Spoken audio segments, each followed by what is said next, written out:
ഞാൻ ജിമ്മിൽ പോകുമ്പോഴുള്ളൊരു കുഞ്ഞ് ഗെറ്റ് റെഡി വിത്ത് മീ ആണ് കേട്ടോ. ആദ്യം തന്നെ പാമ്പേഴ്സിൻ്റെ വൈപ്സ് വെച്ചിട്ട് ഫേസും നെക്കൊക്കെ നന്നായിട്ട് ക്ലീൻ ചെയ്ത് കൊടുത്തു. അതിനുശേഷം നമ്മുടെ ഹെയർ ഒന്ന് ടൈ ചെയ്ത് കൊടുക്കുകയാണ്. ഹെയർ ഭയങ്കര ലൂസാക്കിയാൽ ഭയങ്കര ഡിസ്കംഫർട്ട് ആയിരിക്കും കേട്ടോ എനിക്ക്. അതുകൊണ്ട് ഞാൻ പുട്ടപ്പ് ചെയ്തിട്ട് നന്നായിട്ട് ടൈ ചെയ്ത് കൊടുക്കുന്നുണ്ട്. അതിനുശേഷം ഫേസിൽ ഒന്നും ചെയ്യേണ്ട ആവശ്യമില്ല, എന്തായാലും വേർത്തൊലിച്ച് പോവും. എന്നാലും ഒരു ഗുഫിന് പോൺസിൻ്റെ മോയ്സ്ചറൈസർ അപ്ലൈ ചെയ്ത് കൊടുക്കുകയാണ്. ഒരു 5 മിനിറ്റ്, അതിന് മുമ്പേ അത് എന്തായാലും പോയിരിക്കും.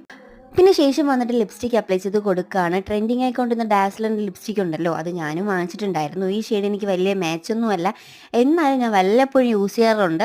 മെയിൻലി ജിമ്മിൽ പോകുമ്പോൾ മാത്രമാണ് കേട്ടോ ഈ ലിപ്സ്റ്റിക്കിന് വല്ലപ്പോഴും യൂസ് ചെയ്യുന്നത്. അതിനുശേഷം ഞാൻ റെഡിയായി.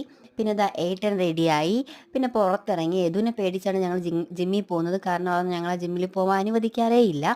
അങ്ങനെ പുറത്തിറങ്ങിയിട്ട് വാച്ച് കെട്ടി. സ്പ്രേ അടിക്കാനായിട്ട് റൂമിൽ വെച്ച് മറന്നു പോയതുകൊണ്ട് ഏട്ടൻ എൻ്റെ പുറകെ എടുത്തുകൊണ്ട് വന്ന് എനിക്ക് അടിച്ചു തന്നു സ്പ്രേ.